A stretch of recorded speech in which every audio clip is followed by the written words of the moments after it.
Hello everyone, welcome to Wisdom Entrance Classes. मेरा नाम है डॉक्टर स्वास्तिका शर्मा और आज की हमारी इस वीडियो का टॉपिक है कि नर्सिंग बीएससी नर्सिंग का जो बच्चे एग्जाम देते हैं उनके लिए क्या एलिजिबिलिटी होती है और क्या एग्जाम पैटर्न होता है। तो आप में से कई लोग जो है नर्सिंग में इंटरेस्टेड होंगे कि हमें नर्सिंग की आगे फर्दर स्टडीज करनी है, हमें इसी फील्ड में जाना है, हमें मेडिकल ऑफिसर बनना है, ये सभी कुछ फर्स्ट ग्रेड नर्सिंग में जाना है, हमें नर्सिंग ऑफिसर बनना है। तो अगर यही सब आप लोग के ड्रीम्स हैं तो आपको ये वीडियो ज़रूर देखनी चाहिए, क्योंकि इस वीडियो में आपको पता चलेगा कि क्या आप नर्सिंग के लिए एलिजिबल हैं और एलिजिबल हैं तो एग्जाम जो होने वाला है उसका क्या पैटर्न होगा। और स्पेशली ये वीडियो उन लोगों के लिए इम्पोर्टेंट है जो जस्ट अभी 12th के एग्जाम देंगे, बोर्ड के एग्जाम जो भी आ रहे हैं और उसके बाद उन्हें नर्सिंग के लिए एम करना है। तो चलिए बिना देरी किए हम शुरू करते हैं इस वीडियो को, हमारे आज के टॉपिक को। तो शुरू करते हैं कि क्या एलिजिबिलिटी होती है, कौन कौन से बच्चे जो है वो नर्सिंग का बीएससी नर्सिंग का एग्जाम दे सकते हैं। तो देखिए, बीएससी नर्सिंग के एग्जाम देने के लिए 3 मेजर आपकी रिक्वायरमेंट्स है जो आपके पास होनी ही होनी चाहिए।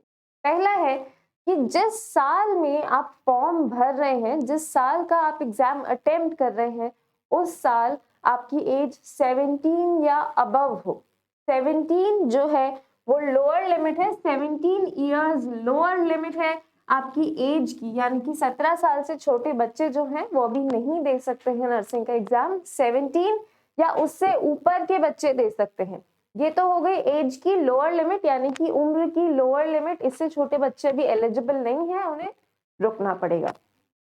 फिर आती है एज की अपर लिमिट, यानी कि कितने साल तक के बच्चे दे सकते हैं, कितने साल अपर लिमिट है जिससे ऊपर के स्टूडेंट्स जो है वो नहीं दे सकते हैं बीएससी नर्सिंग का एग्जाम। तो मेल्स और फीमेल्स में अलग अलग है। ये मेल्स में जो आपकी एज है वो है आपकी 25 इयर्स। जो मेल्स हैं वो 25 इयर्स तक आपका एग्जाम दे सकते हैं बीएससी नर्सिंग का, यानी कि 25 साल से ज्यादा के मेल्स आपके बीएससी नर्सिंग का एग्जाम नहीं दे सकते हैं।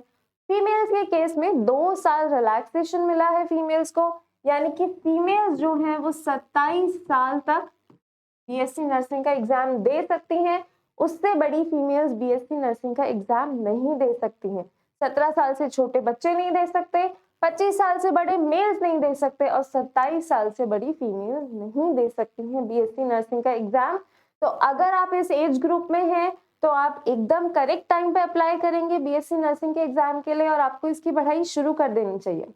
इसके बाद आता है क्या सब्जेक्ट्स होने चाहिए आपके पास 11th-12th में बीएससी नर्सिंग का एग्जाम देने के लिए। तो देखिए, बायोलॉजी कंपल्शन होती है, बायोलॉजी जीव विज्ञान कंपल्शन होता है बीएससी नर्सिंग का एग्जाम देने के लिए। फिजिक्स, केमिस्ट्री, बायोलॉजी, पीसीबी जिन लोगों के पास है वो बीएससी नर्सिंग का एग्जाम दे सकते हैं, क्योंकि इस एग्जाम में फिजिक्स, केमिस्ट्री और बायोलॉजी से क्वेश्चंस आते हैं।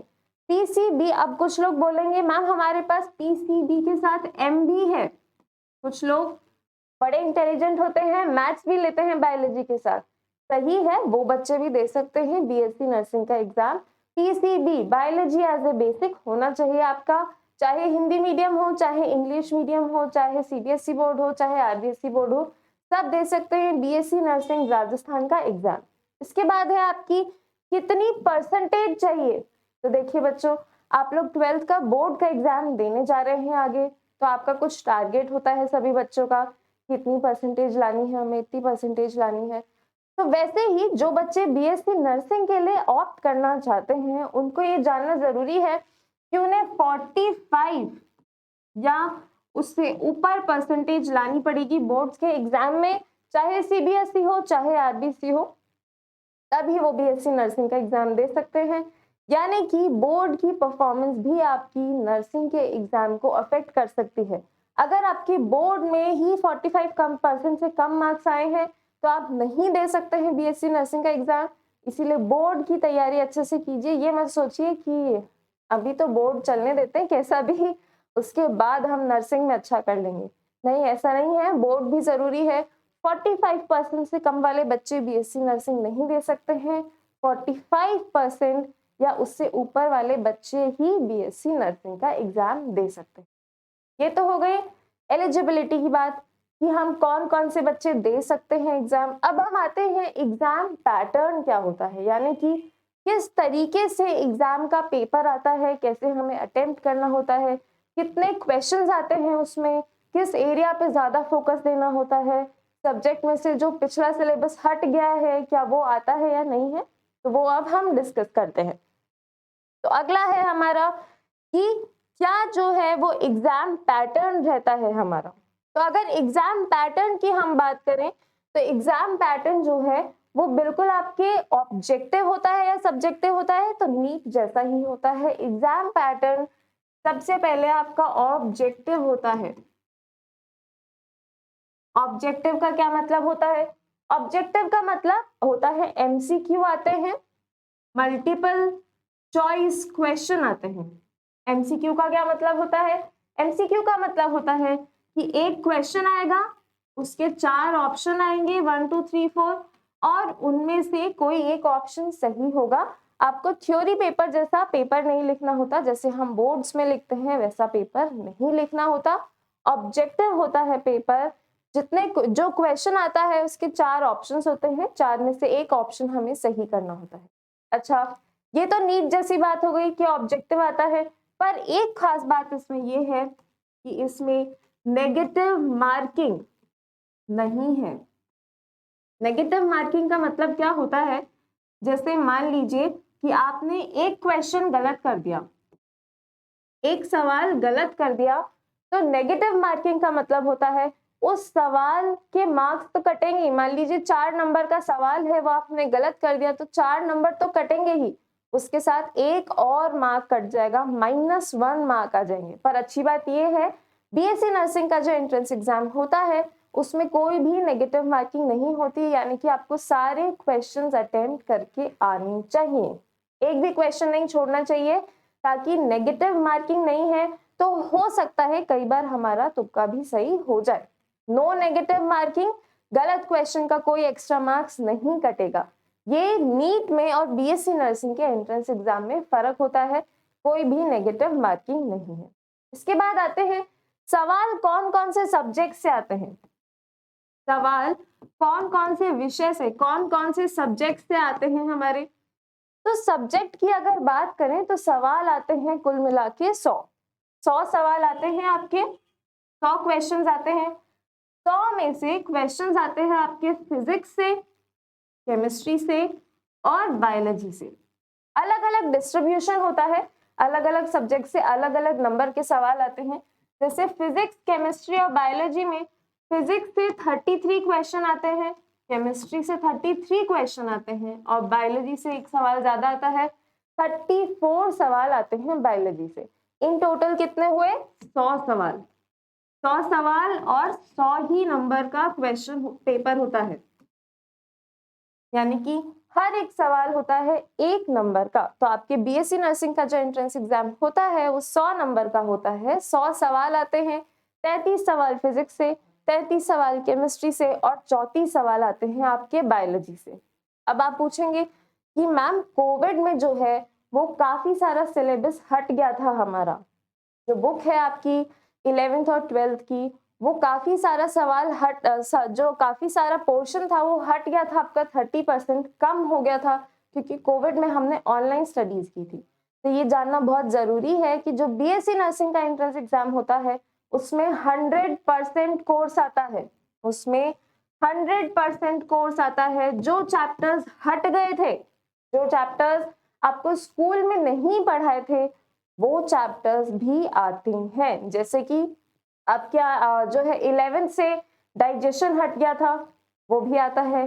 12th से रिप्रोडक्शन इन ऑर्गेनिजम्स हट गया था, वो भी आता है।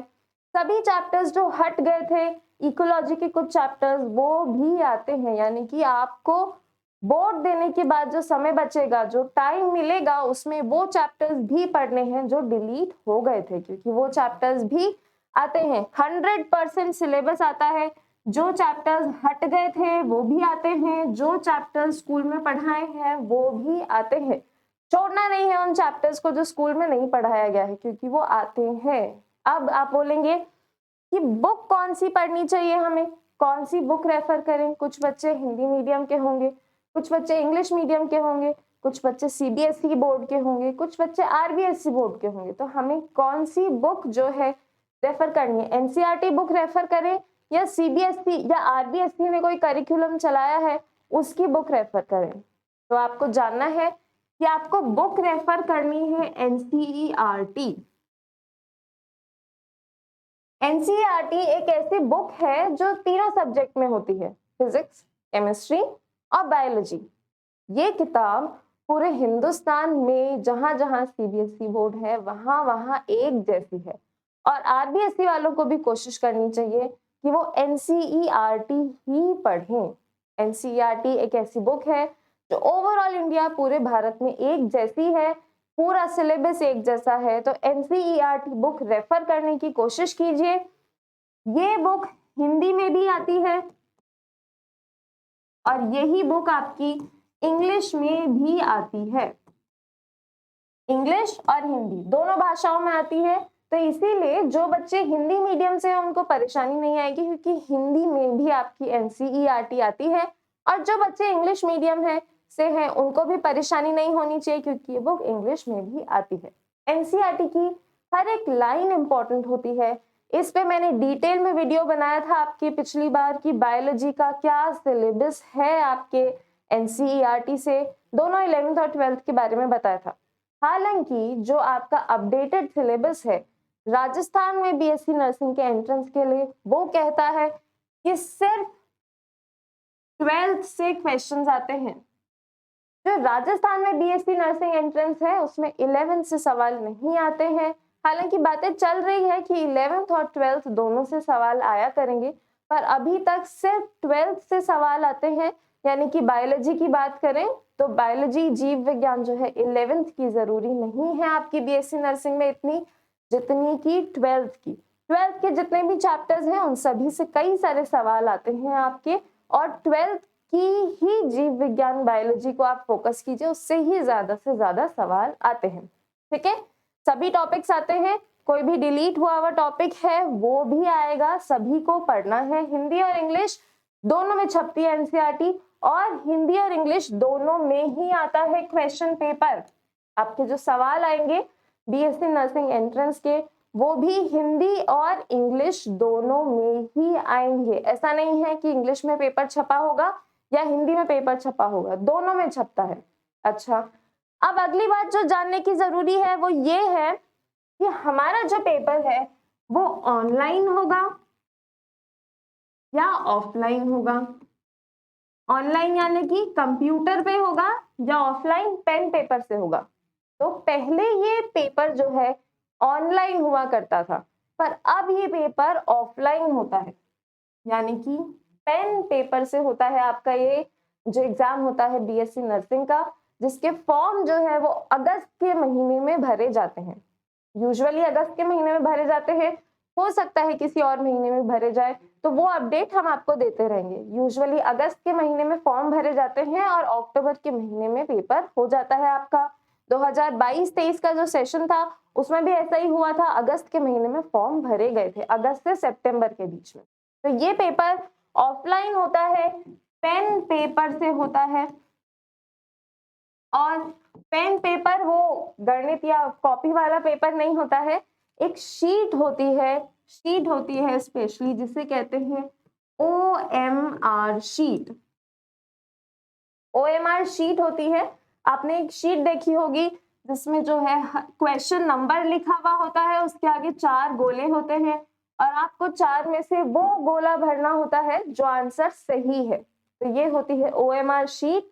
इसमें भी ऐसा ही होता है, ओएमआर शीट दी जाती है आपको जिसमें क्वेश्चन नंबर लिखा होता है और आपको जो आंसर सही है वो आंसर सही भरना होता है। गोले भरते हुए बहुत सावधानी बरतनी होती है कि जैसे ये गोला है तो ये पूरा भरा जाए, आधा अधूरा, टिक किया हुआ, क्रॉस किया हुआ ये माना नहीं जाएगा, क्योंकि ये शीट इंसान चेक नहीं करते हैं, ये शीट कंप्यूटर चेक करती है। और कंप्यूटर तभी चेक कर पाती है जब जो है आपने गोला अच्छी तरीके से भरा होगा।